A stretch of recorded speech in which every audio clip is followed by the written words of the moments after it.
10-Minute Murder contains depictions of actual crimes. What you are about to hear is real and violent in nature. Discretion is advised. This is 10-Minute Murder.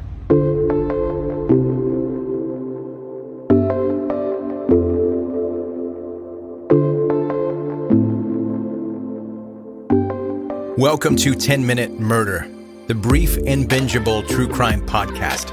I'm Joe, the host, and thank you for being here. Now, I mentioned this on social media a couple days ago, but I wanted to say it here as well, and that's a huge thank you to you.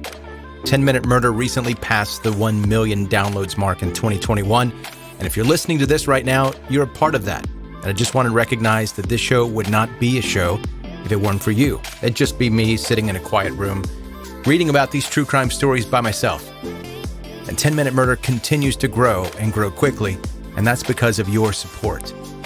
And by the way, let me also mention that this little weird true crime community is maybe the nicest bunch of people I've ever encountered. The subject matter we discuss here is so dark and disturbing that I think you all are kind of compensating the other way.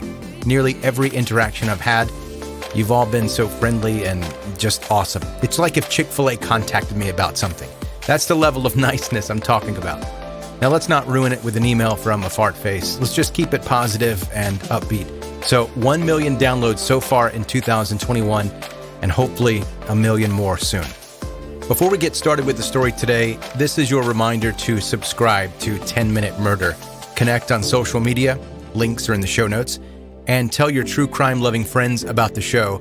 You can send story ideas to me by emailing them 10minutemurder@gmail.com. Or if you're connected with 10-Minute Murder on social media, you can do it there as well. Today, we're talking about a killer that was clearly not okay mentally. He doesn't have electricity at every floor. Maybe because of that, he killed his pregnant girlfriend and led police on a high-speed chase while dangling the baby he removed from her out of his car window. In his own words, you'll hear why he did it and why he said she understood she had to die.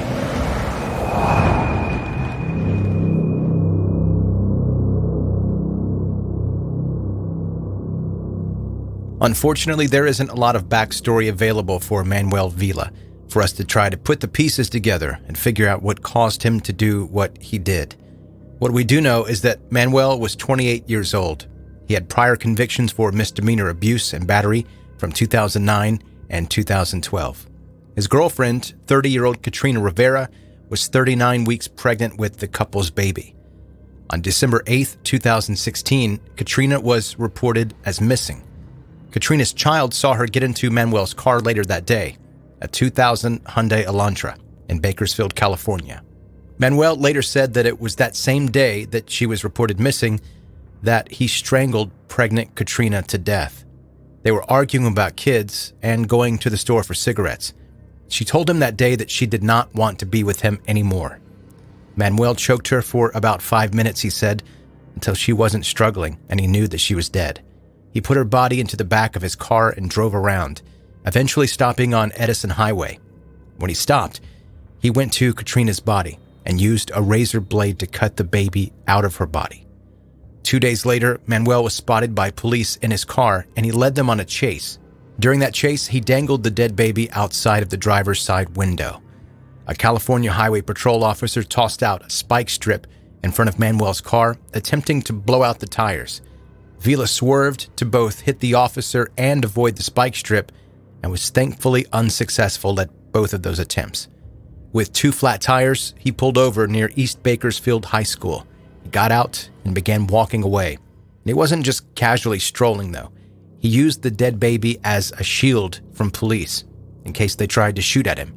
They didn't know that the child was already dead. Police ran toward him, screaming for him to stop, but he didn't. And I guess thinking that the baby was slowing him down, Manuel threw the baby into a nearby gutter and ran. Using a canine, they were able to catch him and take him into custody, despite him kicking and punching the officers as they placed the cuffs on him.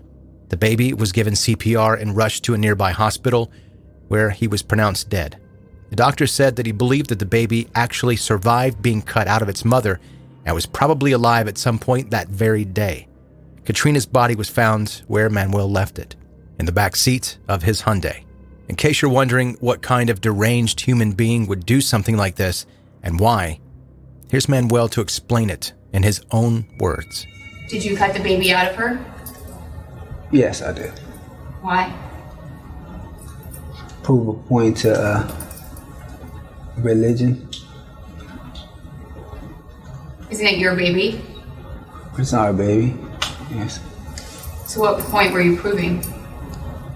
First and foremost, to defy every religion-based political,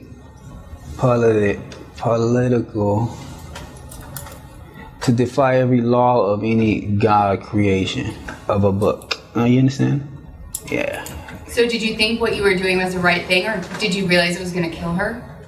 Well, we quite, as a team, you know, from extraterrestrial to religion to science, understand the voyage of telepathy and somewhat of higher power vested in us as a team, me and Katrina Rivera. So I understood, yes, that I was gonna kill her. She understood that she had to die. And she was okay with that? Well, she accepted it, yes. So was the baby alive at first? No. You know, kept a little hour, 6 hours to myself, just with her dead in the back seat.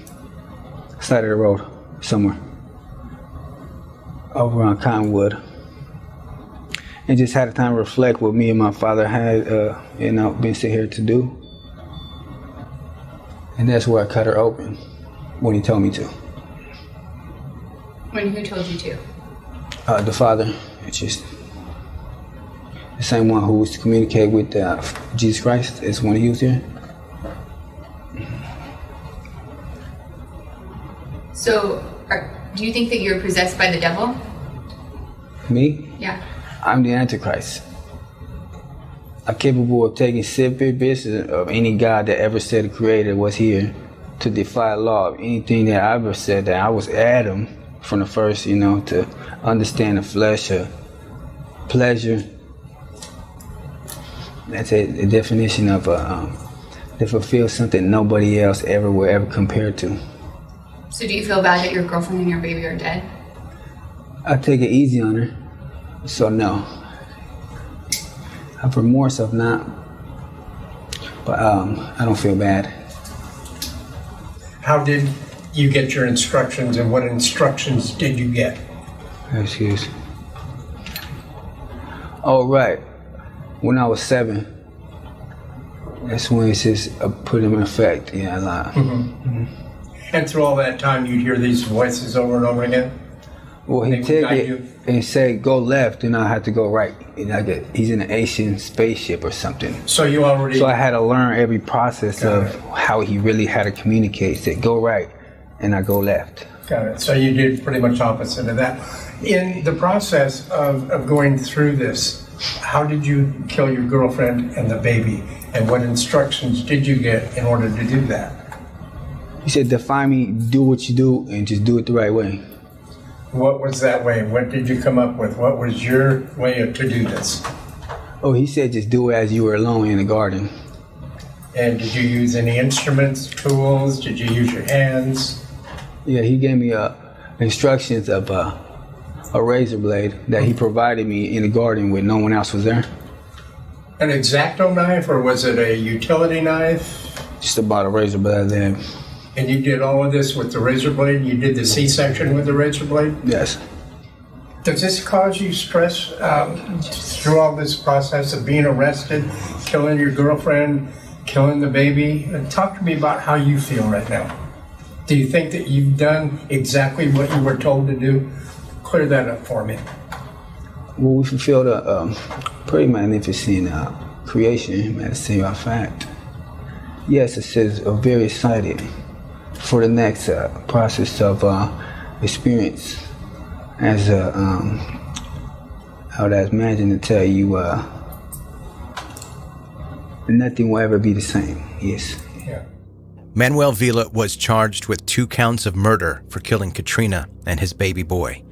On January 9th, 2017, he was found dead in his cell He hanged himself. Jail staff attempted CPR, but he was pronounced dead a short time later.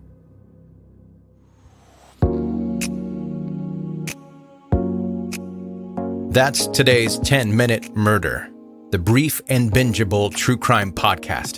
Thanks for listening today, and if you have a story you'd like for me to cover, email it to me, 10minutemurder@gmail.com. Connect with me on social media. That's where I post visuals to some of the episodes that we talk about here on the podcast. I avoid the bloody crime scene pictures because I don't want to see that myself. I don't need nightmare fuel. And I'm sure that if you're into that kind of thing, you can Google it yourself and find all of it. But what I mainly post are pictures of what the killer looks like, sometimes the victims and locations, if that's part of the story. I'll leave links to where you can find 10-Minute Murder on social media in the show notes of this episode. Or just as easily, you can do a quick search in Facebook or Instagram and find 10-Minute Murder. Lastly, if you're an Apple Podcast user, be sure to rate and review 5 stars. Doing that helps this show grow and reach more and more people.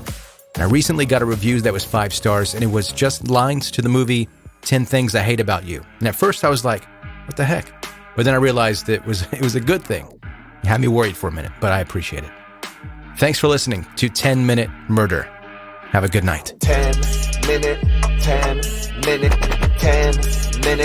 murder. 10-minute murder.